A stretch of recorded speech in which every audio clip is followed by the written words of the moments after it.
हमारा मन परम सुख में डूबेगा, वो यही स्थान है। गुरु प्रदत्त इसलिए कि उपासना सिद्ध तभी होती है जो सांगोपांग होती है। सांगोपांग कहते हैं गुरु प्रदत्त नाम, गुरु प्रदत्त मंत्र, गुरु प्रदत्त कंत अर्थात इष्ट और गुरु प्रदत्त ग्रंथ अर्थात आचार्य वाणी। जाकी यह सांगोपांग उपासना हुए, वाको यह रस सिद्ध होए, वही इस रस का रसास्वादन कर सकता है। तो अहोभाग्य है उपासक को जिसको गुरु प्रदत्त उपासना प्राप्त हुई है। ये बहुत बड़ी निधि है। अगर उपासक उपास्य देव का भरोसा हृदय में रख ले, फिर सारी जिम्मेवारी आराध्य देव उसकी ले लेते। योगक्षेमम वहाम्यहम्, निश्चिंत हो जाता है उपासक।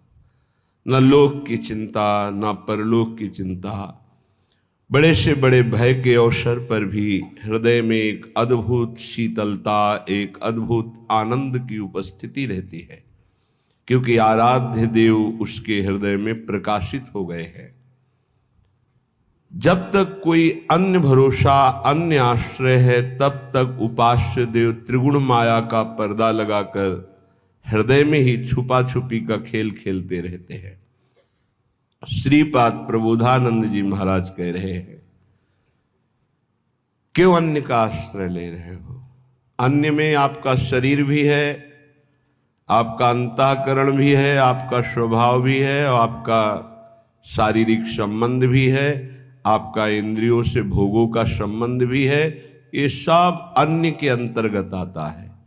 अनन्य में एक ही बात केवल होती है, आराध्य देव, बस कुछ और नहीं।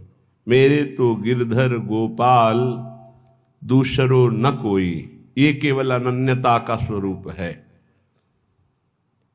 श्रीपाद बहुत करुणा करके कई श्लोकों में इस शब्द का प्रयोग किया है।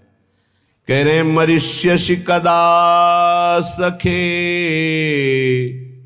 त्वमिति किं विजानासि किं शिशोः श्रुत तरुणस्य वा न खलु मृत्युराकस्मिकः तदद्य निरवद्य धीर वपुरिन्द्रियासक्ति को न किंचन विचार द्रुतमुपैः वृंदावनम। हे सखे, मरिष्यसि कदा, तुम्हें पता है